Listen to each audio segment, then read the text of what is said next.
In a world where hopium and common sense collide, starring the CryptoKeeper and BlockchainCrusader. Welcome to Debate Crypto. Question everything. Trust nothing. What was that, like extra loud? Did it like come through like really loud? Yeah, I see is you. I was in the middle trying to do something on my phone. It's your boys, Keeper and Crusader. Good evening on this Friday night. Super excited after taking home the dub on Around the Blockchain. Hopefully you guys check that out. I do want to shout out Crypto Billy. He threw a super chat into Around the Blockchain. We really appreciate it. That Let's definitely go. just gets more eyes. It does. And, you know, I'm not asking you guys to do that on a regular basis, but it is something nice when we're in front of a ton of people and you ultimately throw something out there like that. And then DZ, you know, shouts that out. So, Billy, good thinking, brother. We appreciate you. So, let's see here. Miguel, what is on the podium this evening? We got Vitalik coming out here saying, hey, Elon, step aside. I'm going to fix the Twitter problem. Right. Then we've also got the one and only Metaverse cops are coming. They're coming to get you guys. There ain't no escaping. Even in the virtual world, they're going to get you for your crimes. Right. Ain't no nothing going on that they ain't going to be getting you for. And last but not least, we've got, what was it again? Oh, I knew it. I thought you were going to get it tonight. I thought you were going to remember tonight. I was like, he's got it. He's got it. And we're going to be talking about, actually in a different order, but we're going to be talking about crypto or NFT royalties. So there excited we go. to, I'm always forgetting to get into that. Bro, if you get arrested in the metaverse, okay, so let's say you catch a charge in the metaverse and you have to do time. Are you doing metaverse time? This is a question that I have. We need to figure this out. Are you doing time in the metaverse where they like sit you down? You have a room that you can stay within. You can, you know, whatever. They'll let you do it from home, but you have to be plugged in to the matrix. I got an amazing answer. I got an amazing answer of what they're gonna do to you.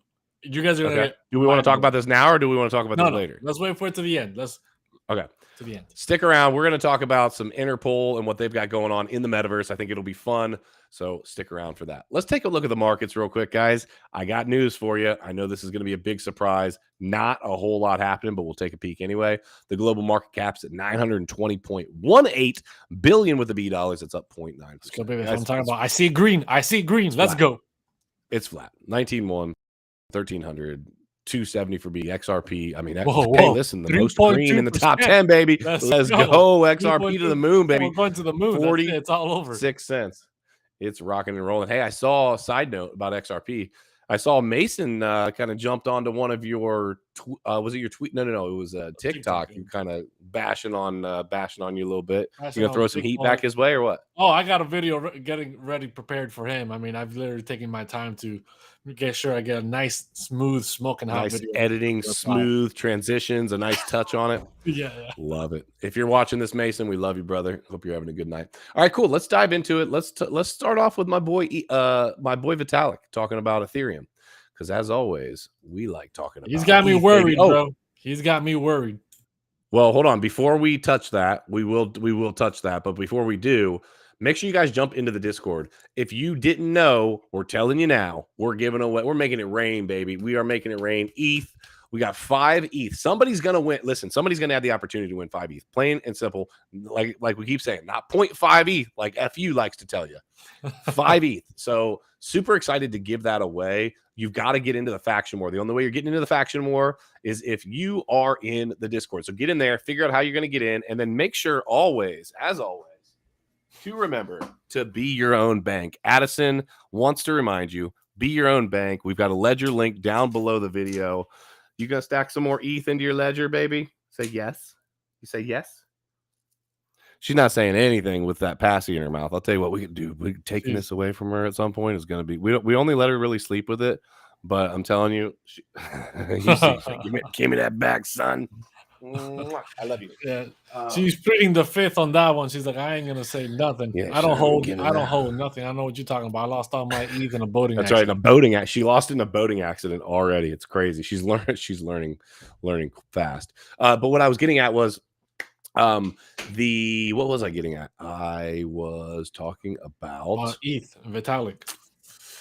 Yeah, but oh my gosh, my ADD is so bad sometimes. Yes, Billy, your boy Keeper won ATB, and I know you didn't see it at the start of the show, but we did. Thank you for the super chat, bro. Thank you for shining a light on us. They mentioned Danger Close 3 different times. Oh, that's what I was saying, Miguel.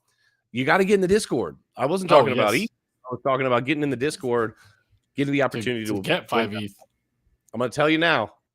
We'll give you the more info, but you are going to have to be strategic, and you're going to have to be ready to rock and roll and play as a team and be strategic. Dude, I can't even be more pumped. I literally am so excited when we introduce this. It's gonna blow people away. People are gonna be. It is. It's something so different. No one has even attempted something like this, and I will tell you, we have other content creators that are getting involved with this, and when we've brought it up to them because they're going to be involved, the response has been positive. They've been like, "Oh yeah," and I'm like, "Oh yeah."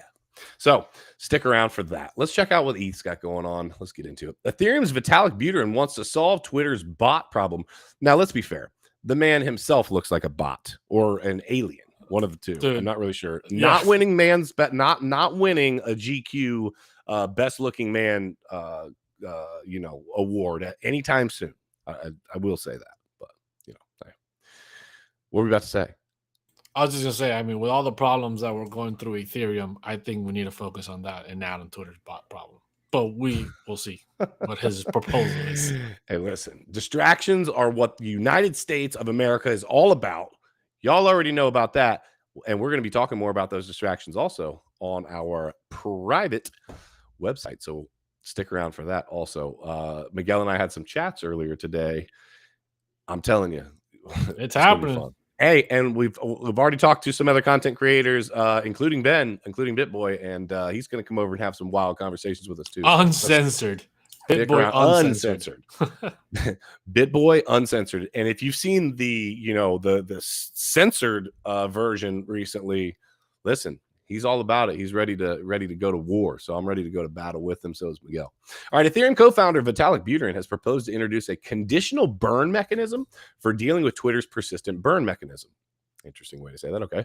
The recipient should have the right to burn tokens or donate to charity. However, messages should remain free if they aren't marked as spam. Buterin's proposal came in response to a tweet posted by Sam Bankman-Fried, which claims that on-chain social media messages. Bankman-Fried believes that even a tiny amount of gas per message would discourage nefarious behavior. As reported by You Today, Twitter was inundated with spam bots impersonating Buterin on the cusp of much-anticipated merge upgrade that took place in September. I'm sorry. So, Miguel, this is not crazy. I want to hear your thoughts on this. This is not crazy. Dude, it's wild that now they're saying that a gas fee could be a positive thing, but they are also the same people, the first ones to say, hey, Ethereum's trash because look at his gas fees. Gas fees are a problem. Gas fees are a problem. And now they're saying, you know what? I think we can put some gas fees on Twitter. For every tweet you put out there, there's a gas fee associated. It will slow down the bots. Are you suggesting that the real That's what I understood from there? No, that is what it says. Are you suggesting that the real motive is to pump ETH's bags? Is it to pump? No. What I'm saying is, I'm just pointing out on how the same people that are first ones to critique ETH because of their gas fees are now saying, gas fees can definitely be a solution problem. It can be a solution to the problem here. It's like I thought gas fees were terrible. I thought gas fees need to be zero. That's why everything needs to be proof of stake. Everything needs to be yada yada, more centralized, so that we have zero gas fees. Now you're saying that gas fees are actually a good thing for Twitter. So I think it's interesting, dude, because let's say that you make it. When I say incredibly low, like maybe you buy like 1,000 tweets at a time, and it's like a small amount of ETH. I don't think that it's wrong. I think if it's enough that these whoever they are, these scammers, because they do it on a massive level. Like the whole reason that some of it works is it's like fishing. If you put enough rods, if you put enough bait out into the water, you're going to catch something, right? And I think that's basically kind of the way that they do this. And so I don't think it's a terrible idea, but it would have to be minuscule. And then at that point, you also have to rely on the fact that you're going to be able to get everybody on a crypto-centric mindset, or at least understand or have a simple way. Maybe they'll let you use a credit card too, but a really simple way to purchase said tweets, because other than that, I don't know. You know what I'm saying? There's going to be people that are going to drop off because they just, I can't deal with this paying gas. I don't even know what gas is. Gas is like what happened last night after I ate that burrito. That's about all I know about it. Yeah, dude. You know I mean? I don't know, man. I think there's way bigger problems in the world to be solved than the Twitter bot problem. This thing has been super highlighted by Elon since the purchase of Twitter. There's going to be bots in all social medias. Is that avoidable? Probably not with today's technology. Maybe at some point when everything is biometric scanned to be able to log in, it's going to be scanning your kidneys to see if it's you, right? Then we'll probably get rid of the bots because there might not be enough kidneys to be scanning to get into the social media platforms. So if you guys are looking into the ISO stuff and are all for CBDCs, hey, it's going to fix the bot problem. So I hope you guys are buying HBAR and all the other ISO coins, because when you have to be scanning your kidneys and your genetics to get into anything, even to pay for CBDCs, at least you won't have bots. It never ends with you. You love it. You just go ham on anything ISO. Miguel, let me ask you something on that tip before we move on to the next article. These ISO coins, if they do, okay, so let's say you agree that the banking system is a necessary evil, right? Like, you have to have a bank right now to run a business. Well, I'm not saying it's a necessary evil. I'm just saying it's an evil you can't get rid of right now. Like, there's no replacing, there's no like demolishing the banking system. So then since you know that, then my next question would be this. Since you know that that's not going to happen and you're already engaging with that system, you are playing ball with that system. If you're going to buy a house, you're playing with that system. If you're going to hold money there, you're playing with that system. So you're already in on that, right? Can't stop it. Now, let's say we move to a crypto-centric, these ISO coins, where it is crypto-centric, where that is the central means of the transfer of funds and money, but you're still working with the same people. What is the difference besides the fact that we moved over to crypto? So the difference is, right, and I want to make this clear. Listen close, people. I might have backed him up on this one, but go ahead. So what the difference here is, there's a difference between an existing system that is evil and you have no other ways around and you have to interact, right? Like, I have to use fiat, right? Government and US dollars that are Fugazi money to pay for my everyday living, right? Pay my rent, pay this, pay that. I just can't just stop using Fugazi money and say I'm only going to use Bitcoin, because I can't pay all these things, right? The banking system already exists. The banking system already exists. So I have to use a bank to, get my paychecks from my job, all this stuff. I have to. They're not going to ship it to me. I'm not going to go pick it up in the middle of Colorado or wherever it is that they're at. It's not going to happen. What upsets me and why I'm so against the ISO coins is because crypto gave us a different alternative. They came into crypto and said, I see what crypto's doing. How can I connect this back to the traditional system to bring them in? So you are purposely betting on and supporting that the traditional system will continue to succeed because they're all powerful and they're not going to go away. I might as well just bet on them and make money on it. That's the thing. You're supporting the thing that is oppressing you, that has kept you a debt slave this whole time, just because you know or you think it's not going to go away. So I just might as well just keep complying with it. And if that is the mentality that you have, there's a lot of different things that can be applied to that can lead to even worse things. So I hear you, but on the same breath, if you're going to continue to comply with what the system is now, then the difference then becomes, I'm either going to move over to this newer digital age make money, or I'm going to continue to be enslaved and not make money, just because I understand. But look, one is necessity and the other one is desire. You are betting on XRP and the ISO coins because you have desire to make money off the traditional system that is enslaving you. Or just desire to make money, period. That's all. But the money you make is not going to get you the results you want, because you're going to be rich, right? A lot of people, I've seen them on my TikToks. I go, well, but at least I'm going to be rich, but you're still going to be a slave. That rich is not going to make you free, because the people on top are going to be way richer than you ever will be. And they will make sure that even though you're rich, you're still within the slaves, right? So you're just propagating the enslavement propaganda of continuously staying slave, but I'm better than all the other slaves. I'm better off. So it's a selfish thing of, at least I'm at the top of the slaves. Yeah. But you're still a slave, and you're still helping out. You're still helping the enslavers to enslave you and the rest of your people. Like that's how I see it. And so we'll move on to the next topic, but I do want to throw out there that if that is the thought process, right? I think we also at some point need to have the conversation of, could a truly decentralized version of banking work? And I just don't know whether it could. I don't know the tech side enough. And again, this will be a whole nother conversation, so we won't jump on this now, but it's something that we should talk about at some point, because there's a lot of issues with that idea as well. So we'll definitely jump into that sometime. I'm glad to hear your thoughts on that. We were talking about that earlier today, for those of you wondering what kind of conversations we have. Well, we definitely have the wild conversations that you guys want to hear as well, but that was a conversation we were having earlier today.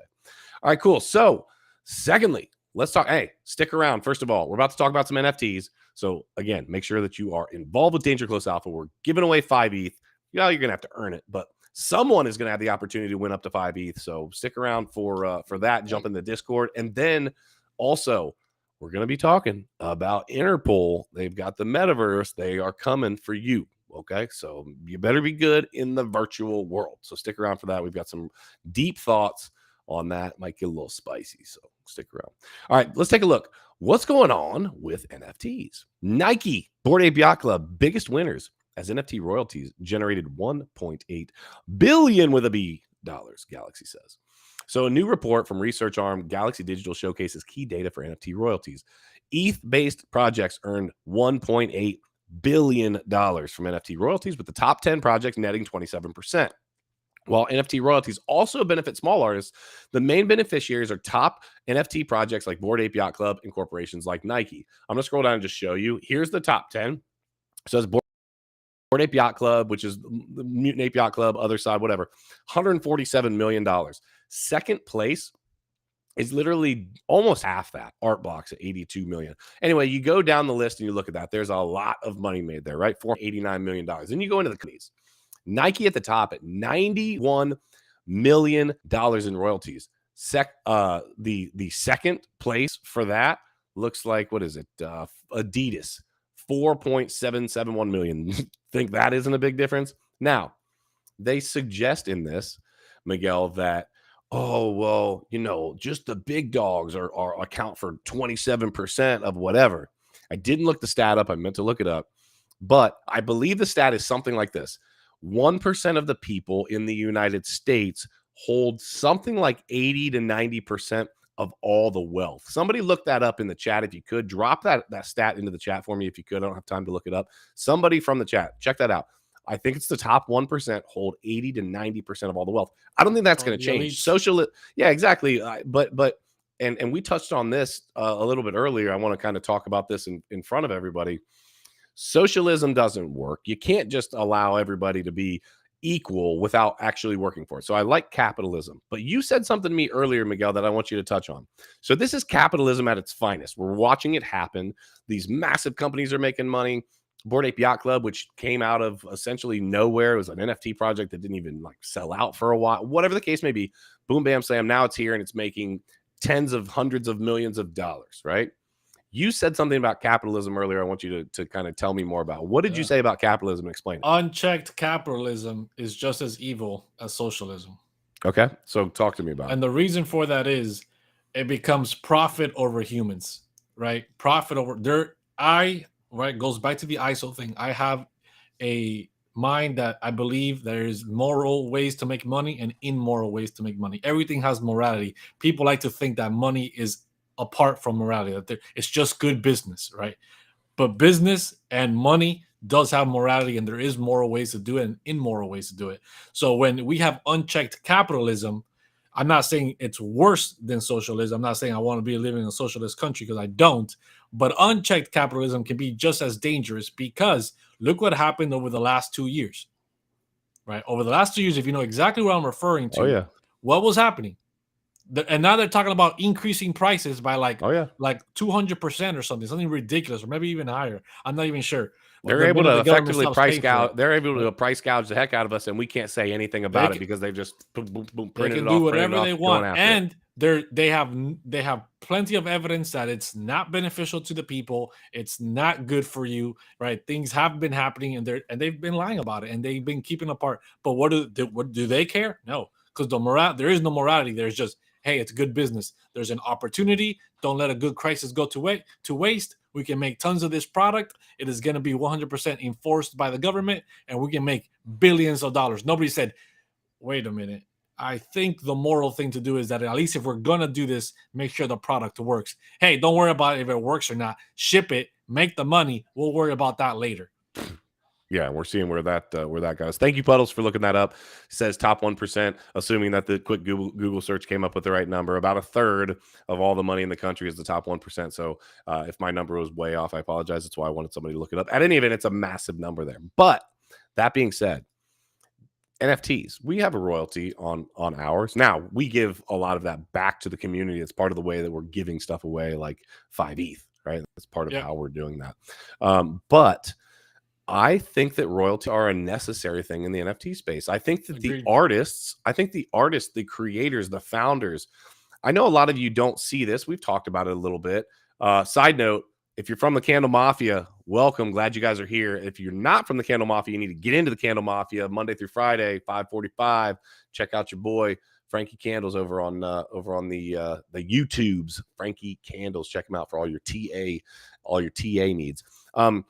I think that as a business, I was talking about this on Around the Blockchain a little bit. As a business owner, what an incentive for us to be able to, other people can profit by reselling it, and we still continue to make something as that goes, right? There's a lot of work that goes into these projects. There is a ton. Sometimes I think people think, oh, just grab an artist, ask somebody to write out some code, and then get after it. Nah, not even kind of. There's so much more to it. I did kind of a tongue-in-cheek TikTok on it one time.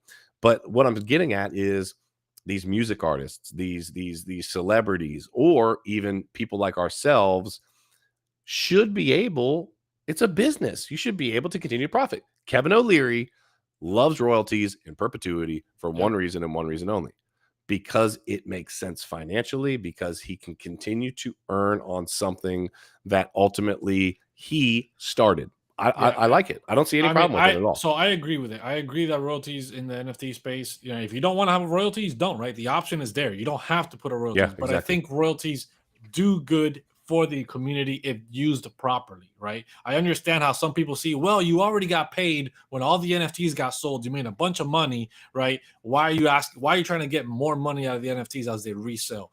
Well, there's, like you said, right, the business. There's a lot of cost, right? Mm-hmm. Just for the art of our characters, it's $20,000, right? And then development fees, the amount of hours we put into everything, all this stuff. It's tons of hours that cost money. So that there goes a bunch of money out the window the minute the NFT is done.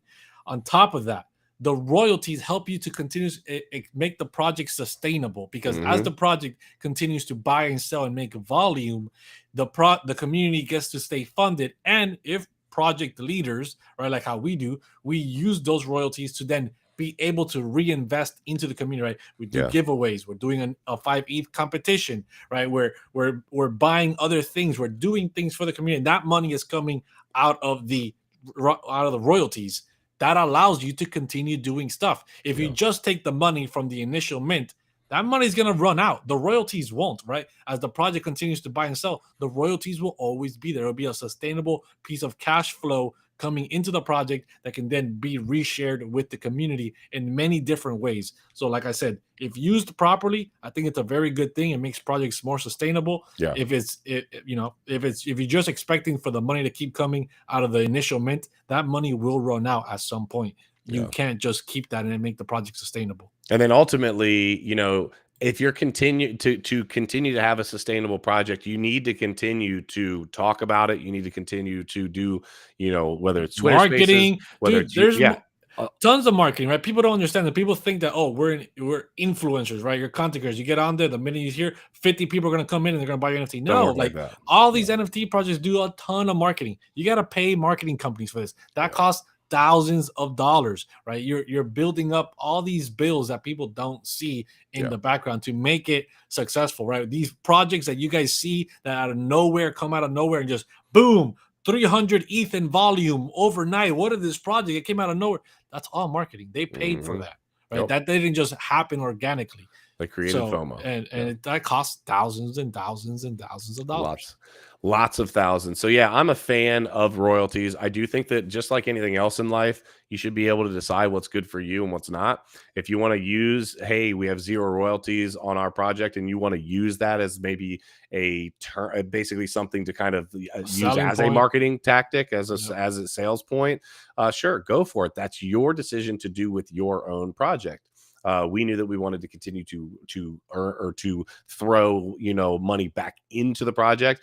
So it definitely made sense for us. But yeah, I'm all about it. Hey, listen, let people do what they want to do. Give them the opportunity. It's a smart contract. The government, as they come out and give us these CBDCs, is going to do what they want to do with these smart contracts. If then, right? For those of you who don't know, smart contract, if then in computer code. If this happens, then that. So they're going to be able to do a whole lot of nefarious things that ultimately, I believe, unfortunately they will. We should be able to continue to be artists, to be creators, to be content creators, to be whatever that is. So I'm definitely a fan of it. Now, pause. Hit the like button. I saw that. The top 1%. I used to be top 1% of my portfolio fell 2%. I saw that. For all of you curious, I'm always watching the chat. So I see you. We just can't highlight all of the chats, but we appreciate all of the love in the chat, and you guys are funny. Yeah, so somebody's talking about bringing a whole drum kit to the 3-day prepper boot camp. I got to tell you, we're going to play some guitar and have some fun and whatnot, but somebody sets up a full drum set and just getting after it. Hey, I'm here for it. Y'all want to pack it up? You want to get it here? Go for it. I got to tell you, that might be a little bit hard to travel with, but hey, smash the likes, guys. Smash them hard. We got 36 people in here. I expect to see at least 36 likes. If you are in mobile, if you're on mobile, just X out of the live chat. 2 seconds. Bink. Just tap the like button. Shoot, tap the dislike button. I don't care what you do. Pick one of them. Toss it up there. We definitely appreciate it. That tells YouTube that you like what's going on. Also, jump into the Discord. We are kind of firing, like things got like kind of slowed down a little bit just because of, I don't even know really why, but things slowed down a little bit. People get exhausted in the bear market, man. Yeah. They don't have the endurance to last throughout the bear market. Things get too boring for them, and then they just go watch Netflix or something. Nobody's too bored to win 5 ETH. That's all I'm gonna say. So yeah, 5 ETH. And you're part of a free mint. So like there's also this whole other sector is like you're getting a free NFT and then you're competing for 5 ETH. So even if you don't get the 5 ETH because you lose, at least you got some free NFTs from it. Yeah. Right. Maybe you'll even be able to flip it for some profit. Who knows? So let's talk about the metaverse. And this is an interesting one for me. Before we dive into this article, I have pondered on this in the past. Like, how are they going to actively police the metaverse? They have to. They really will have to. First of all, we live in a very soft society. This is something we could talk about on our own platform when we do that. We live in a very soft society, a society in which words allow people to get sued for massive amounts of money because people just can't handle having their feelings hurt. If you don't agree with me, you know what I mean? Like, it's wild. Okay. But how are they going to do this? So let's see what Interpol is doing to kind of kick off some of the metaverse. Interpol launches first ever metaverse designed for global law enforcement. The global police organization unveiled its own metaverse, indicating that more oversight of virtual worlds is imminent. Okay. The International Criminal Police Organization, that's Interpol, has announced the launch of its first fully operational metaverse, initially designed for activities such as immersive training courses for forensic investigations. Unveiled at the 90th Interpol General Assembly in New Delhi, the Interpol metaverse is described as the first ever metaverse specifically designed for law enforcement worldwide. Among other things, the platform will also help law enforcement across the globe to interact with each other via avatars, according to the announcement. It kind of tells you what the metaverse is. Okay, you guys know what that is. As virtual worlds evolve, concerns are being raised about potential metaverse crimes, including crimes against children. Okay, I get that one. I'm on board. Data theft, that's already happening. Counterfeiting, already happening. Ransomware, already happening. Sexual assault, already happening. Although I might argue that one a little bit. And harassment. It says for many, the metaverse seems to herald an abstract future, but the issues it raises are those that have always motivated Interpol, supporting our member countries to fight crime and making the world, virtual or not, safer for those who inhabit it. Jürgen Stock, Interpol's Secretary General, said in a statement. So, how do they play this, Miguel? What does this really look like? Yeah, so, okay. You jump onto a website, or you jump into whether you call it a website, call it whatever you want. You get into the metaverse. Okay. You and I are walking around with our avatars. I walk up to you, right? And let's just say I have full access to like move my avatar how I want, right? And we're walking around and I'm like, oh man, she's fly. And I walk up and I smack her on the butt, right? Straight to jail. Don't pass go, straight to jail. I mean, did I actually touch this woman's butt? No, I did not. Does it seem mildly inappropriate? What if she's got a sensor? What if she's got a sensor on her butt cheeks? Yeah, so she's got a haptic suit on. Feels it. Yeah. Well, I mean, some would argue that she then was asking for it because why else have the haptic suit on walking around the metaverse if you don't want to get a full something? To get a full experience. Yeah. So ultimately, obviously, I'm using a really wild example. How are they actually going to police? Because the next question becomes, let's say I'm sitting at your computer with your avatar and I do the same exact thing. What are we doing? Is it going to be facial rec to sign in, and then boom, that is you, and you are logging in? It's connected to a wallet. It's connected to you. It is connected to your social security number. You think that it's going to be full on? This is your likeness within the metaverse, point blank. Period. At some point, is that what they're going to have to? They're going to have to tie it to some type of biometrics, right? And it's going to go that way. I don't want it to, but it will, right? Because as these things escalate, right, and you start getting cases like I was harassed or I was whatever, this and that. It's like, but it wasn't. And then the other person, it wasn't me. My brother logged in and was messing around as me, and there's like, no, it wasn't me. It was my friend, and then everybody's pointing the finger. Who was it? So at some point, they're gonna have to find somebody, and most likely going to be biometric data is going to be collected to know this is you. You're on here. You're logging in. Whatever you do, you are responsible for. But crazy, wild idea, right? You asked at the beginning of the show, how are they going to police it? How are they going to punish you, right? In this jail, in this metaverse jail. Well, here's one crazy idea, right? But they can Inception you, right? If you've seen the movie Inception, right? These people were able to live an entire life inside the Inception world, and then they left that world, right? When they died off when they were old. And then they came back to the real world, and they had spent literally what felt like 40 years, an entire lifetime in that world. So that world felt more real than the previous one. What if they can do the same thing to you there, right? They can put you in a little box, a little virtual box that is a virtual jail, and they can just make time seem like it's going on, right? They're inceptioning you that even though in real life it's only been like 5 minutes, in there it felt like you've been there for 2 years. Ooh. Like I've literally been stuck in here for 2 years virtually. But because you got to remember, right now you're thinking about the metaverse as just a piece of goggles that you put in front of your eyes. At some point, we are going into the transhuman. We're going into the transhuman movement, right? That's going to be the next big revolution in this world. People are going to become part cyborg. You're going to be able to augment your body. And the first thing they're going to go for, right? Neuralink. What's Neuralink? Exactly that. You're augmenting your brain, right? Mm-hmm. And when you'll be able to put these wires into your brain and it becomes a normal thing. Even if you've seen Black Mirror, right? They have the little chip that's in the back of their neck, in the back of their ear. It taps into the metaverse. Boom. Once they're in there, they can make anything. They can upload any data to your brain and make anything feel as it's been 2 years. Time becomes irrelevant because they can trick your mind. Just how right now when you put a goggle on, you're in the middle of your living room, but what you see is you're at the top of a skyscraper about to fall off, and you're like, oh man, like I might actually fall here. That's how easily your mind is tricked, even though you're standing in your living room. So imagine when they're tapping directly into your brain and they can completely dissociate yourself from where your real body is to you being in this metaverse jail. You can literally do 2 years in the metaverse, and it's been 5 minutes on your lunch break, and you're like, holy smokes, I was just there for 2 years, dude. What a ride, bro. That sucked. That was awful.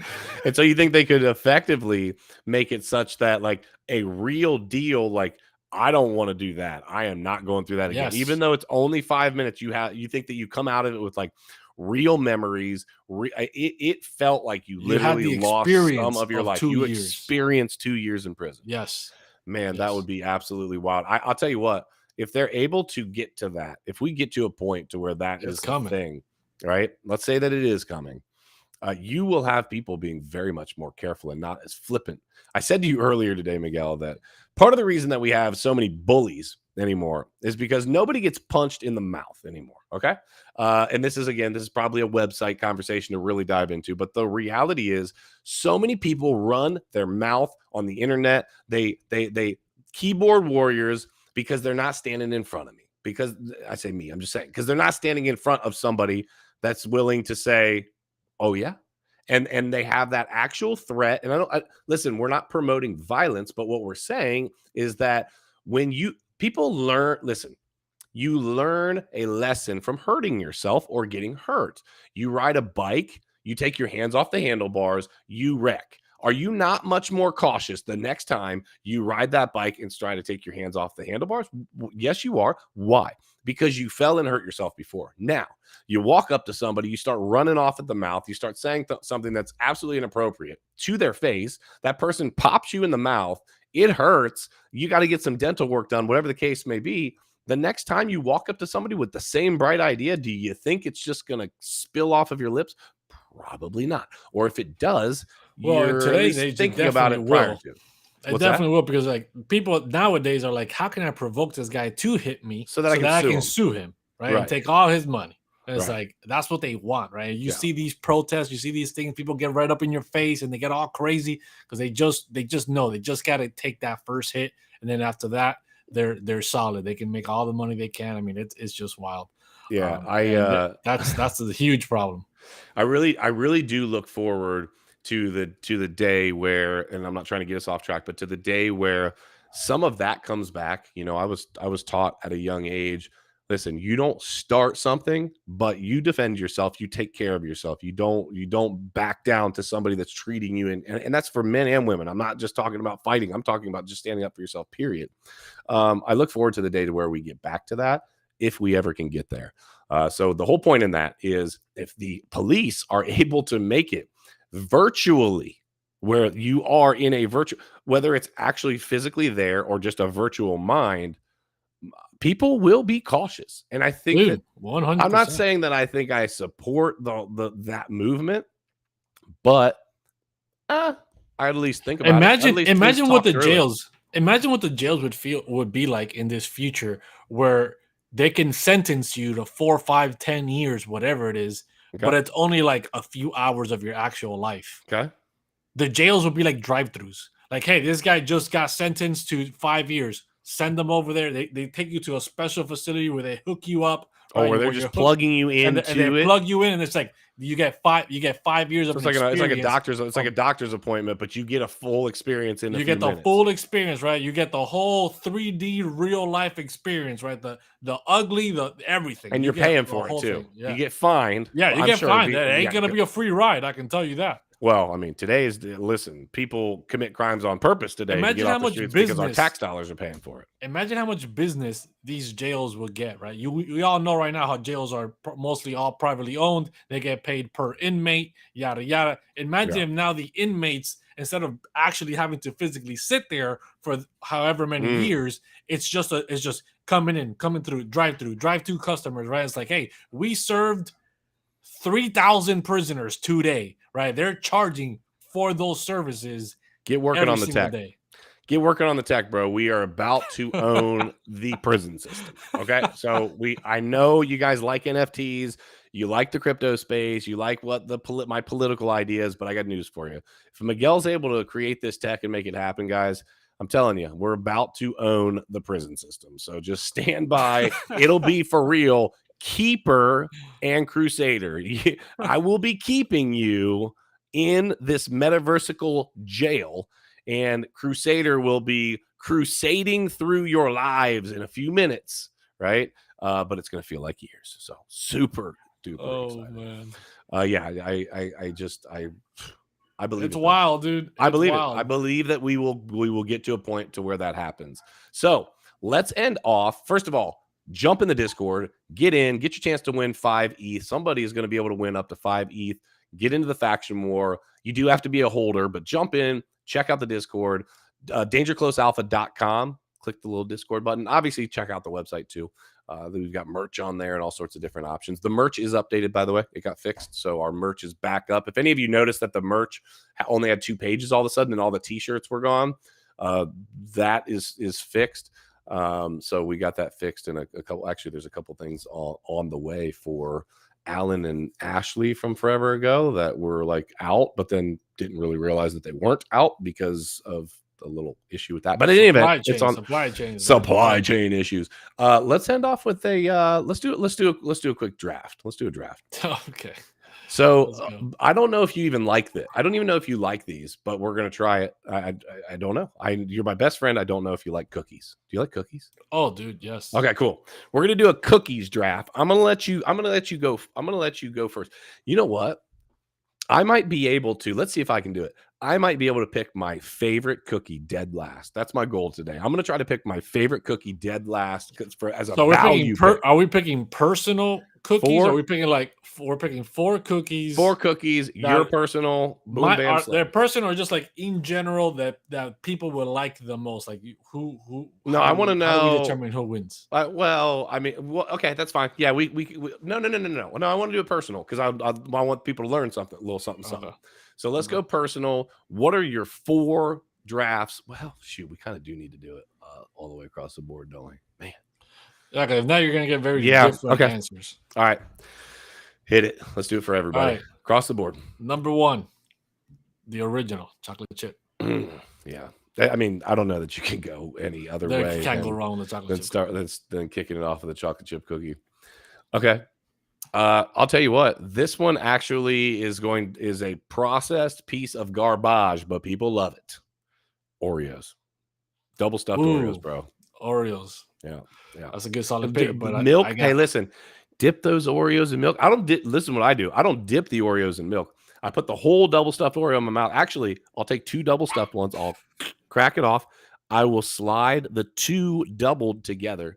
I'll put the whole thing in my mouth, and then I put a bunch of milk in my mouth, and I let it sit there in my mouth. Just let it dissolve, let it melt in your mouth. I gotta tell you, I don't eat cookies very much anymore, but Oreos, first round draft pick. Oreos, that's a good choice, but I got a better one. Second round pick.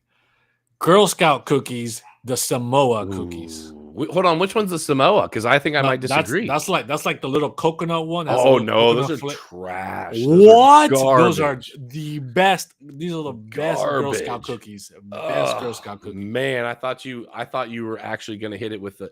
What is the other Girl Scout cookie that? So a lot of people like the Thin Mints, but not that one. Trash. Those are trash. Well, they have a funny name. Thingamajig. What are they called? I have no idea. These are the only ones I buy from Girl Scout cookies. Somebody help me out. The word for this is. Oh my gosh! It's like thingamajig, or what is what? Somebody in the chat help me. Girl Scout cookies. It's so good. The name you forget the name. I'm telling you. Not the Do-si-dos. The Do-si-dos are good too. Somebody help me out with that if we can figure that out. Anyway, okay. So Girl Scout cookies number 2. You could have had that all the way down. I'm gonna go with 3rd round pick. Man, I gotta tell you, this is my personal favorite. And if you've ever had them from my mom, oh my gosh, oatmeal butterscotch cookies. Oh my god, oatmeal butterscotch. So they're an oatmeal cookie with butterscotch morsels all throughout them. You've never had one? I'm going to change your life. They are absolutely insane. Whatchamacallit. That's what they're called. Whatchamacallits. Thank you, Billy. They're called the whatchamacallits? They're called them whatchamacallit. Yes, and they are. What do they taste like? You know, like whatchamacallit. What are they flavored? What's the flavor of whatchamacallit cookie? Because you got chocolate chip, you got the Samoa cookie. So what is the flavor? Coconut chocolate flavor. What the hell is it? What call it? is The it? Like flavor infused is. with chocolate or something? Is it infused with? Oh, What is it hold on. I infused don't with? think that's it. Whatchamacallit, Billy, is a candy bar. Somebody is saying tagalongs. Is that it? Or Yes. That's what it is. Yes, that's what it is. Tagalongs. Flavor. Yes, this is it because I can see it. They're peanut butter something. Crunchy vanilla cookies layered with peanut butter and covered with a chocolate coating. In some regions, they're called peanut butter long bread. Yes. Okay, so it's like peanut butter and Those are chocolate. So fire. they're almost like a Reese's cup then. And they've got a little bit of caramel, I think, in them too. I think just a little bit. They're pretty fire. Okay, so yeah, so third round draft pick is oatmeal butterscotch cookies. They are life changing. I got to tell you, if you come up here at some point, I'm gonna have my mom make those for you. All right, so I'm gonna go. So I said chocolate chip cookie. I said the Samoa cookies. Yep. Third round pick, dude.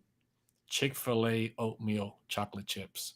You get to pick a specific one, huh? Okay. What you picked? Right. You picked Oreos. Okay, that's fair enough. Yeah, and we picked Girl Scout cookies. We picked two different Girl Scout cookies. I don't think I've ever had that cookie. Dude, they're so good, bro. They have the perfect amount of crunch and fluff. Plus, they have the oatmeal and the chocolate chip. Oh, so good. I don't think I've ever had that. I guess fourth round pick, last pick is going to have to be. Oh man, you know what? I might say this wrong, and they're usually a Christmas cookie. They have the Reese's, or I mean not the Reese's. They have the chocolate kiss.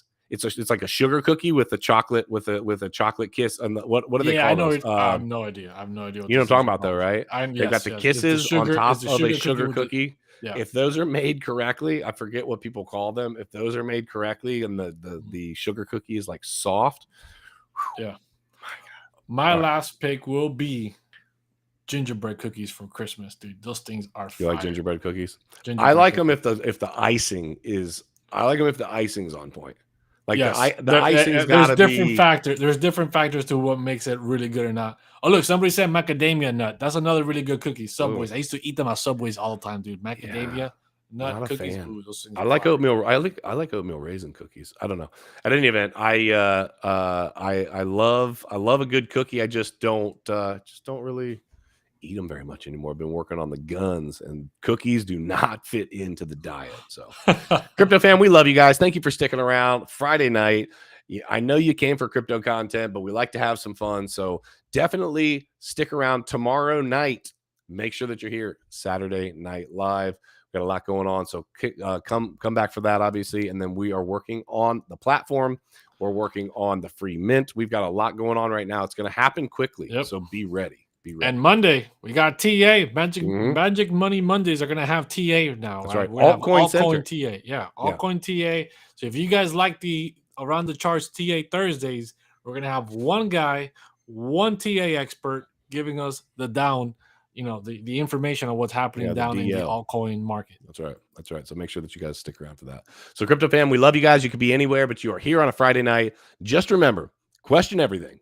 Trust nothing. And until next time, hodl like it's hot. We'll see you soon.